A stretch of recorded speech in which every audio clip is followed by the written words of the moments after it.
Well, good evening, anybody who's listening. I was reading some comments that people had left on one of my recent short contributions to the world of internet talking.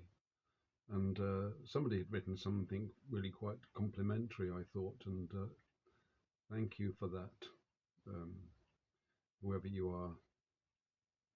I think honesty might have been mentioned. I'm not sure whether I'm inflating that, but I think there was something of that nature anyway, or something about sincerity maybe. I am pretty sincere, I think, in the things that I say. Although somebody else had said, um, "Do I think that the kingdom of heaven and the kingdom of God are the same thing?" And I don't really know that actually. I'm not sure. I need to sort of look at that perhaps a bit more carefully. But I do see them sort of as the same in my mind. I might be wrong. Um, just as a nice place to be, you know. Heaven is to me is very difficult to imagine, other than what was it said in the Laurie Anderson's song, a place exactly like where you are now, only better. That would be my, you know, idea of heaven as I can visualize it, and I suppose that would come about in the kingdom of God, but I don't know that, so. And perhaps I could find it out better by studying some verses. I shall look into it. Now, I was reading an article by Tim Martin, who's the owner of Weatherspoons, and a very interesting man, I think. Um, he's done a lot for this country, I believe, by founding this chain of hotels and public houses that are affordable. I'm a huge fan. I always like to go to Weatherspoons because it's where people with no money hang out. It's cheap and cheerful, and yet the stuff is good. I do eat some of the food there, and they serve good coffee. So anybody who's in the UK will know what I mean. Although I think there's not too many north of the border, or perhaps in Wales or in Ireland. But in England, certainly, it is the chain, and if there's not a Weatherspoons, I mean, one of the reasons I'm moving to Blackpool is because there's a Weatherspoons there. I wouldn't really consider it if there wasn't a Weatherspoons, to be perfectly honest with you, because that's where I like to hang out. And in his talk, Tim Martin likened Weatherspoons to a church. He said it was filling. I don't think he's a religious man, but he said that it was fulfilling a role of social cohesion, such as the role that maybe in at one time would have been played by the church, and he added, where nobody goes now. And of course, he's right about that. Um, that nobody goes to church, and I find that I have my most interesting theological or discussions or whatever, in the pub or outside the pub, and especially now that I've started smoking a pipe. It's so helpful to go outside and chat to the smokers. But today I chatted to a Welshman, to my surprise. I heard I'd sat at a table quite near, it was very packed, so I was sitting near other people. And I'm a little bit hard of hearing, but I had noticed that it seemed to me that the gentleman on my left was speaking with a strong Welsh accent. And there came an opportunity, I don't know, a remark on the weather or something, or a remark on the level of custom on the premises. And we got talking, and I said that I thought I heard a Welsh accent, and I was right. It was the fellow on my left was from the south of Wales, and he had quite a strong accent, very nice accent. I do like it. I like to hear it. Sometimes a bit difficult to understand even what he was saying, I found. And we got chatting about this, that, and the other, and money seemed to be a matter that he felt particularly touched by in his life. And I said that I had no money because I was a translator, and then I'd gone to live overseas and got married, and then basically it was paying alimony. These things had ruined me, and he immediately took an interest in my comments about alimony, and he very clearly he wanted to relate a story, or his story, that he was going through, and it was causing him anguish. And he explained that he was married to a Sikh woman, and he showed me he had a Sikh bangle, a silver bangle on his wrist. The Sikhs wear a bangle, it's welded onto the wrist, and it can only be cut off, and it has to be changed, obviously, from childhood up to adulthood. But once you're an adult, your bangle is yours. I don't know whether it's silver or perhaps it's steel that they wear.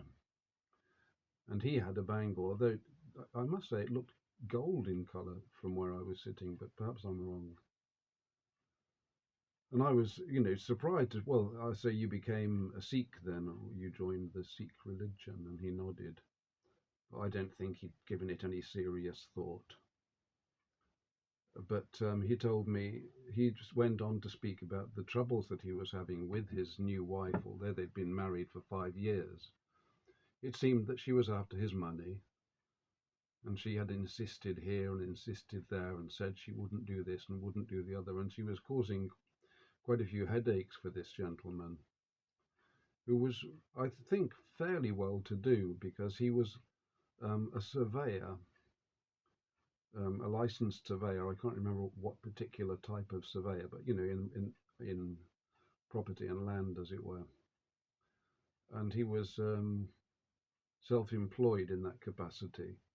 So he was a professional man, and he would have been, I suppose, quite well paid for doing that.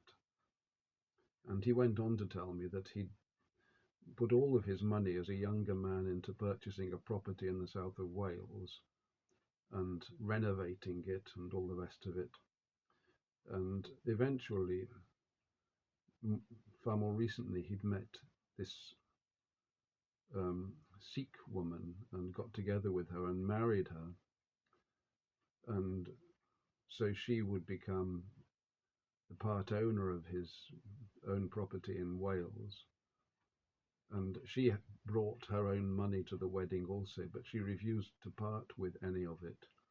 But she insisted on being put on the title deeds to any property that he owned, but without participating, as it were. And he was unhappy about it, but he acceded ultimately, even though she'd refused this and refused the other. And then he had put the money from selling that property and from an inheritance into buying a large house in Birmingham, where I'm living. And they were involved in renovating that and all the rest of it. And again, his wife seemed to be more interested in the money than in him. And he had his grandmother had also passed away quite recently, and left £1 million or over £1 million. And he was in line for 50% of that, because his father was still living. And the behavior of his wife, as he described it, she was making his life a living hell and not agreeing to any of his proposals whatsoever, and just beating him down. And he was worried about her financial demands.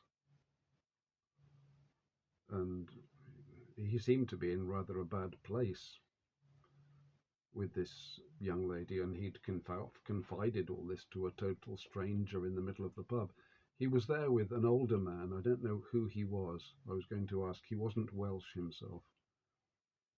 He was perhaps younger than me, but he was older than the chap I was talking to, who would have been, I suppose, I could say 45 maybe.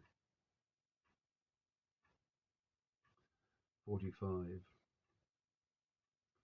And he was frightened of his wife, really. And when I spoke about my idea of a wife, and who a wife is, and what women have become, and how we've become totally, um, our authority has been usurped, and they've become more of a hindrance than of a help very often in the household, with their demands and their criticism and their nagging, and really just more of a problem than anything. And he told me that he felt very heartened by my words, and that I'd cheered him up no end, although he didn't look or sound cheerful at all. And so I said to him, look, the problem with these situations, and I speak here from my own experience, is it's not really what the woman is doing to you and her scheming. That's one side of it, but the other side of it, and the only side that you can change, is you.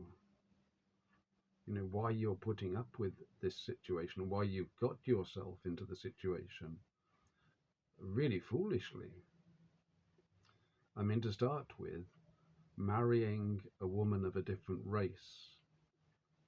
I believe that this woman would be an Ishmaelite in the Bible, and the Bible doesn't bode well for relations between Ishmaelites and Israelites, but this young man wouldn't have known that he was an Israelite at all, of course.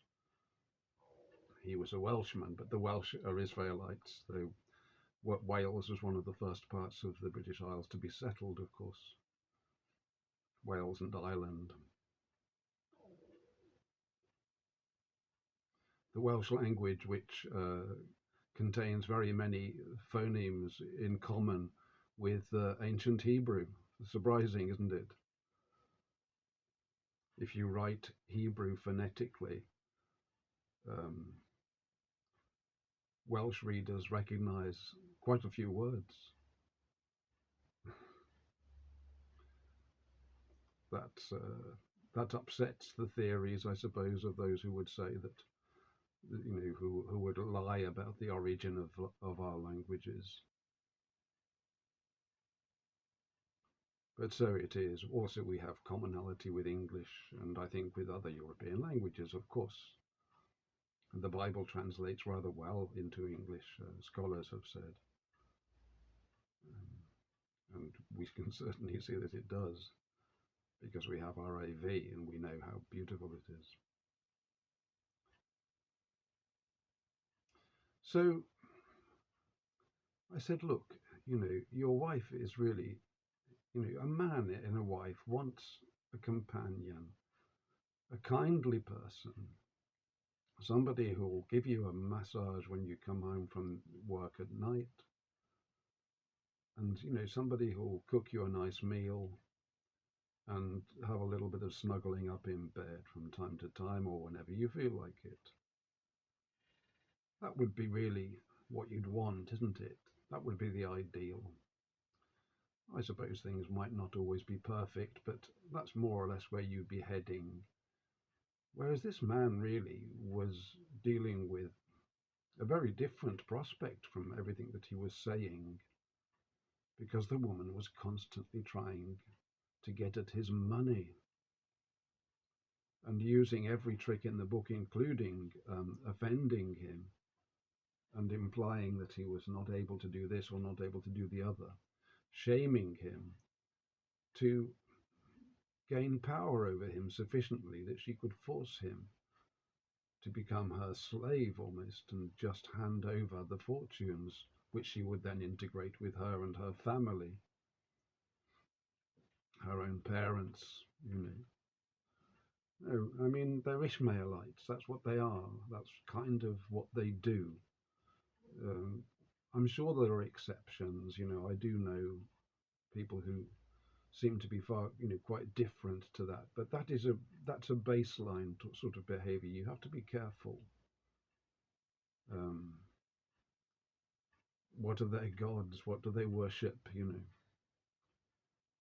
Um, and to give up your heritage of Christianity and put a steel bangle upon your wrist without a thought. You see, this is just reflects how poor teaching has been in our schools, I suppose, and by our parents. I asked him if he was brought up by his mother, and he confirmed it, as I suspected. This is how I was brought up. This is what led me into submission to women.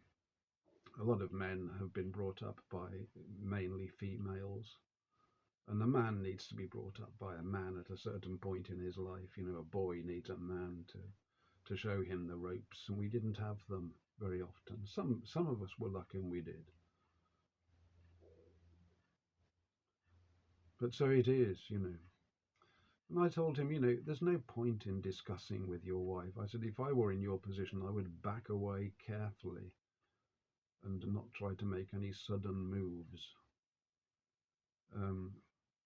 Because this was clearly a very able uh, manipulator, as women can be sometimes. I know it's not all women, of course it's not. And there are also, able manipulators of my own gender, I'm sorry to have to say. Maybe more of them.